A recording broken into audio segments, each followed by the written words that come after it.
আর অভিভাবক যারা আছেন, আপনি আপনার মতো করে চিন্তা করবেন না সন্তানকে, সন্তানকে সন্তানের মতো চিন্তা করতে দেন, তাকে সে সুযোগটা দেন, দেখবেন সে কি হবে আপনি চিন্তাও করতে পারবেন না। আজকে আমাদের বিশ্ববিদ্যালয়গুলোতে যান, মেডিকেলগুলোতে যান, আপনি ঢাকা বিশ্ববিদ্যালয়ে যাবেন, যদি বলে যে তুমি ঢাকা বিশ্ববিদ্যালয় পড়ো, হতাশ কেন? সে বলছে আমার স্বপ্ন ছিল ঢাকা মেডিকেলে পড়বো, ভর্তি হয়েছে ঢাকা বিশ্ববিদ্যালয়। ঢাকা মেডিকেলে যান, বলছে তুমি ঢাকা মেডিকেলে পড়ো, হতাশ কেন? বলছে আমি চাইছিলাম বুয়েটে পড়ার জন্য, পড়ি ঢাকা মেডিকেলে। বুয়েটে যান, বলছে আমি চাইছিলাম MIT-তে পড়ার জন্য, হঠাৎ করে বুয়েটে চান্স পেয়ে গেছে। মানে কি? আমাদের কি নেই? আমাদের কোনোটার মধ্যে কি স্যাটিসফ্যাকশন নেই। এই জন্য আল্লাহর ওয়াস্তে যেটা তুমি ওন করেছো, তুমি চাইছিলা এটা কিন্তু পেয়েছো এটা, এটাকে নিয়ে তুমি এগিয়ে যাবা। পারবা তো ইনশাল্লাহ? পারবা তো? টার্গেট মনে রাখবা, মানুষ স্বপ্নের আয়তন যত বড়, মানুষ তত বড়। একটা জেলের ছেলে ছিল, এই উপমহাদেশের একজন ব্যক্তি, তার বাবা নৌকা চালাইতো, মাছ ধরতো সবসময়। তো ছেলেটা স্কুলে পড়তো, বাট বাবার সাথে মাছ ধরতে যেত। যখন মাছটা নিত, তখন সে মাছের যেই বক্সটা আছে, বক্সটা নিয়ে যেত। লোকজন তাকে হাস্যকর করে বলতো, এই জেলের ছেলে, এই জেলের ছেলে, কতটুকু মাছ পাইছো? সে মন খারাপ করত, আবার বলতো আমার বাবার নিচের দিকে জাল ফেলেছে, এজন্য মানুষ তাকে জেলে বলে, আমি উপরের দিকে জাল ফেলবো, মানুষ একদিন আমাকে নিয়ে গর্ব করবে। সে ব্যক্তিকে জানো? APJ Abdul Kalam, missile man. Missile man পড়াশোনা করার জন্য বোনের কাছে গিয়েছে, এক জায়গায় একটা পরীক্ষা দিব, পরীক্ষার ফি নেই। বোন তার বালাগুলো খুলে দিয়েছিল, দাও বালাগুলো বিক্রি করে তুমি যাই এই অ্যাডমিশন, এই ভর্তি হও, এই পরীক্ষাটা দাও। ফার্স্ট হয়েছিলেন সেদিন। পুরস্কারের জন্য যখন প্রেসিডেন্ট পুরস্কার পাবেন, ডাকা হয়েছে, তুমি কি চাও? সে বলে যে আমি 2টা বালা চাই। বলে যে বালা দিয়ে কি করবা? বলে যে আমি আমার বোনের হাতে পরিয়ে দিব। It's a dream, it's a dream. এটাই স্বপ্ন।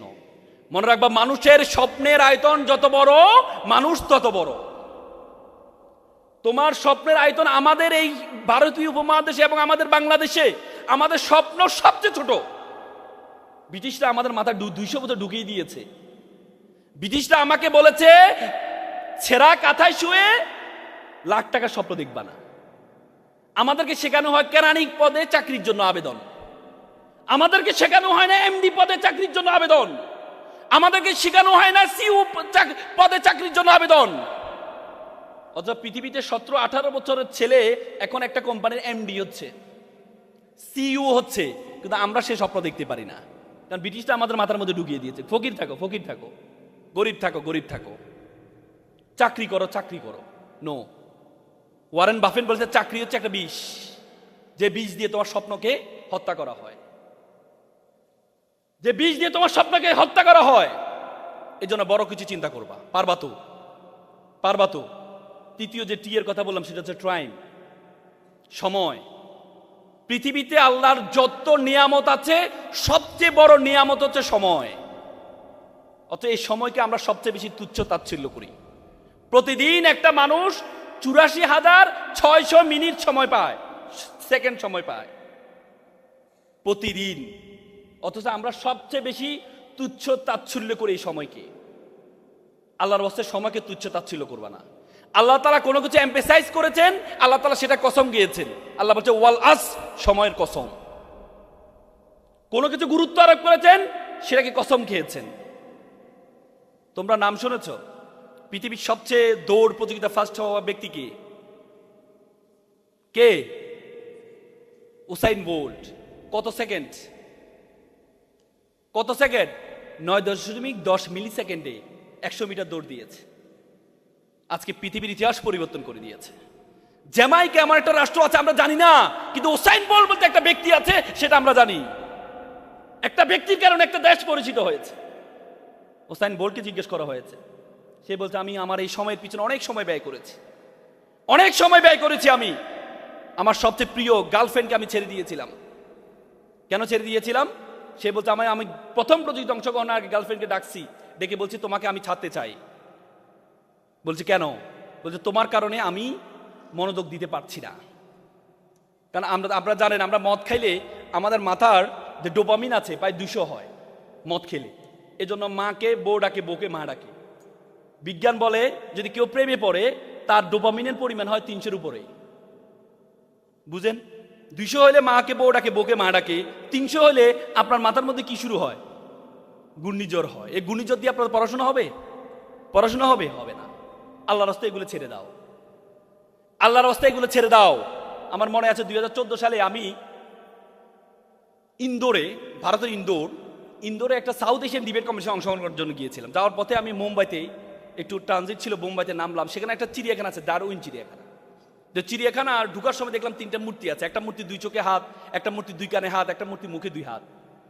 তা আমি হিন্দি ভাষা লেখা আছে, আমি বুঝতে পারলাম। আমি জিজ্ঞেস করি এখানে কি লেখা আছে। তারা বললো কানে 2 হাত মানে আমি খারাপ কিছু শুনবো না, মুখে 2 হাত মানে আমি খারাপ কিছু বলবো না, আর চোখে 2 হাত মানে আমি খারাপ কিছু দেখবো না। সেখানে দেখলাম বানর ধরার প্রক্রিয়া দেখা যাচ্ছে। একটা খাঁচার মধ্যে কিছু বাদাম রাখা হয়েছে, ছোট্ট একটা ছিদ্র রাখা হয়েছে। বানর আবার বাদাম পছন্দ করে, সে বাদামটা নেওয়ার জন্য ভিতরে যখন হাতটা নেয় তখন তার হাতটা বড় হয়ে যায়, সে হাতটা বের করতে পারে না। সে চাইলে এখান থেকে বের হইতে পারে, কিভাবে জানো? কারণ বাদামটা ছেড়ে দিলে, কিন্তু সে বাদামের লালসা ছাড়ে না, পরবর্তী সে বন্দী হয়ে যায়। তোমাদের জীবনে অনেক বাদাম আছে, তোমাদের জীবনে অনেক বাদাম আছে। আড্ডা is the one kind of বাদাম, Facebook is the one kind of বাদাম, প্রেম is the one kind of বাদাম। এই বাদামের লালসা যদি তোমরা সার্টিফিকেট না ছাড়তে পারো, তোমরা বানরের মধ্যে, খাতার মধ্যে বন্দী হয়ে যাবা। এপিজে আব্দুল কালাম বলেছে, প্রজাপতির পিছনে ঘুরিও না, ফুলের চাষ করো, প্রজাপতি তোমার পিছনে ঘুরবে। সে ফুলের চাষ, কেরিয়ারের চাষটা করো তোমরা, সে কেরিয়ারের চাষটা তোমরা করো, দেখবা সবকিছু তোমার পিছনে ঘুরছে। আল্লাহর ওয়াস্তে কেরিয়ারটা করো, মন খারাপ করবেন, চেহারা খারাপ, মন খারাপ করবেন। বাংলাদেশের সবচেয়ে বেশি আত্মহত্যার হার, সবচেয়ে বেশি শিক্ষার্থীরা বেশি আত্মহত্যা করে। দেখা গিয়েছে গত বছরে শুধু বিশ্ববিদ্যালয় মেডিকেল পড়ুয়া প্রায় 102 জন আত্মহত্যা করেছে। কেন?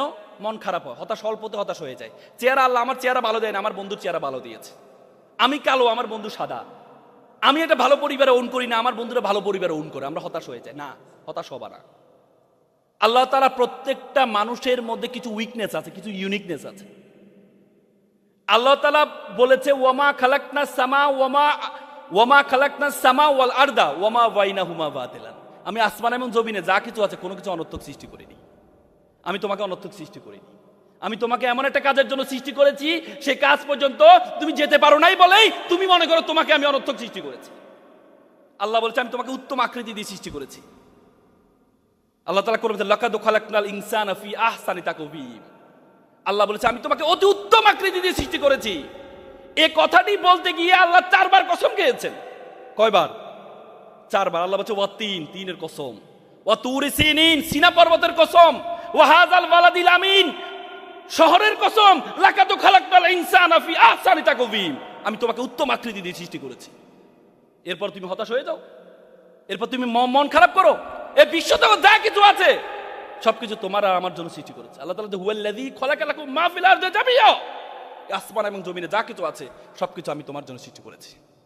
I created everything for you and you are created only worship of Almighty. ওয়া মা খালাকতুল জিন্না ওয়াল ইনসা ইল্লা লিয়াবুদুন। সবকিছু আমি তোমার জন্য সৃষ্টি করেছি, আর তোমাকে আমি সৃষ্টি করেছি শুধুমাত্র আমার ইবাদত করার জন্য। What is the meaning of ইবাদত? What is the meaning of worship? আমরা তো বলি শুধু নামাজ রোজা রাখা ইবাদত। নো, পড়াশোনা করা সবচেয়ে বড় ইবাদত। ইসলামের প্রথম স্লোগান ছিল ইকরা, পড়ো। কোরআনে আল্লাহ তাআলা 32 বার নামাজের কথা বলেছেন, 32 জায়গায় জ্ঞান অর্জন করার কথা বলেছেন। আল্লাহ তাআলা বলেছেন, হাল ইয়াস্তাবিল্লাযিনা ইয়ালামুনা ওয়াল্লাযিনা লা ইয়ালামুন, who knows and who doesn't know all are not same. যে জানে, যে জানে না, সে সমান নয়। আল্লাহ তাআলা এমফাসাইজ করেছেন প্রত্যেকটা ধর্ম। তুমি হিন্দু ধর্মের দিকে তাকাও, বেদ, ঋগ্বেদ, যজুর্বেদ, অথর্ববেদ, সমবেদ। বেদ, বেদ শব্দের অর্থ হচ্ছে কি জ্ঞান। অত জ্ঞান ও তপস্বী। ঋগ্বেদে বলেছেন জ্ঞান অর্জন করা হচ্ছে তপস্যা, পূজা।